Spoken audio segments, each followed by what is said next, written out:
Welcome viewers, আপনাদের সকলকে জানাচ্ছি টিপস অ্যান্ড ট্রিক প্রোর পক্ষ থেকে আন্তরিকভাবে শুভেচ্ছা এবং অভিনন্দন। তো ভিউয়ার্স, আজকের এই ভিডিওতে আমরা কথা বলবো আপনারা যারা যেই বর্তমানে যে কোভিড-19 জন্য টিকা নিয়েছেন এবং সেই টিকা কার্ডে আপনাদের বিভিন্ন তথ্য কিন্তু ভুল যায়।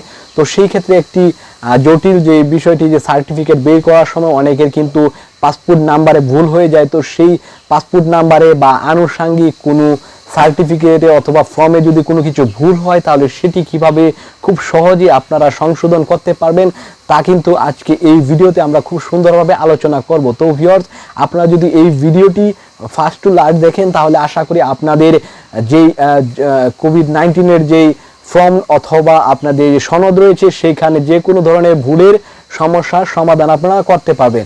তো ভিউয়ার্স, অনেকের কিন্তু নাম্বারে ভুল হয়ে থাকে, অন্য কারো নাম্বার দিয়ে দেয়, অথবা অনেকের যে পাসপোর্ট নাম্বার রয়েছে এখানে ভুল হয়ে যায়। তো সেই ক্ষেত্রে এই সমস্যাগুলোর সমাধান করার জন্য কিভাবে করবেন তা এখন আমরা স্টেপ টু স্টেপ আলোচনা করব। তো ভিউয়ার্স, আপনারা যাদের এইরকম সমস্যায় ভুগছেন, তারা আর কোনোভাবে কোথাও ছুটাছুটি না করে আপনারা আপনাদের যে কাঙ্ক্ষিত যে জেলা রয়েছে, তো সেইখানে আপনারা যে আপনাদের যে ডিসি অফিস রয়েছে, তো সেই ডিসি অফিসে আপনাদের যেতে হবে এবং আপনারা এই ডিসি অফিস ছাড়া কিন্তু অন্যভাবে আপনারা কোনোভাবেই এই সমস্যার সমাধান করতে পারবে না, যদি আপনাদের সমস্যাটা জটিল সমস্যা না হয়ে থাকে। তো ভিউয়ার্স, সেই ক্ষেত্রে কিন্তু তাদের ওয়েবসাইটে কোনো ধরনের কিন্তু যে জটিল সমস্যা, সেই সমস্যার সমাধানের কোনো কিন্তু ওয়ে রাখেনি এবং আপনাদের সেজন্য সরাসরি ডিসি অফিসে যোগাযোগ করতে হবে। এবং আপনারা যখন ডিসি অফিসে যাবেন এবং সেইখানে অনেকে রয়েছে যারা পিয়ন পোস্টে রয়েছে, তো তাদের অনেকে থাকে যারা হেল্প করে, তো তাদের সাথে বিষয়টা শেয়ার করে আপনারা অথবা যেই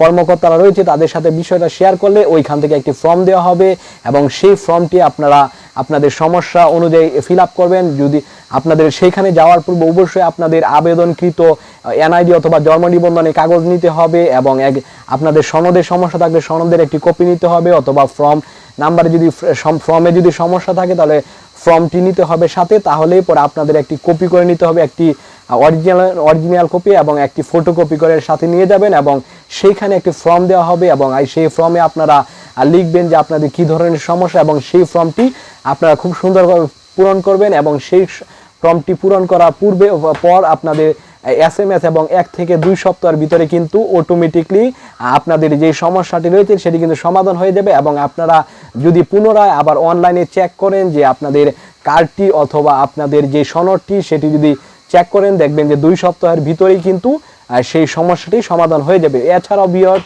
অনেকে রয়েছে যারা আসলে বিভিন্ন ধরনের সমস্যার জন্য এই টিকা কার্ডের উপরে বিভিন্ন ধরনের সমস্যার জন্য কিন্তু বিভিন্ন জায়গায় ছুটাছুটি করে, স্বাস্থ্য কমপ্লেক্সে অথবা ইউনিয়ন লেভেলে বা উপজেলা লেভেলে কিন্তু তারা আসলে এখানে ছুটাছুটি করে তাদের কিন্তু সময়টাই নষ্ট হয়, তারা কিন্তু তাদের প্রকৃত সমস্যা সলভ করতে পারে না। সেই ক্ষেত্রে আপনারা ছুটাছুটি না করে আপনারা ফ্রিতে কিন্তু ডিসি অফিস থেকে খুব সহজে এই সমস্যার সমাধান করতে পারবেন। তো ভিউয়ার্স, আজকে আমার এই ভিডিওটি এই পর্যন্ত ছিল।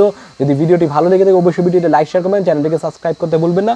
ধন্যবাদ সবাইকে, বাই বাই, টাটা।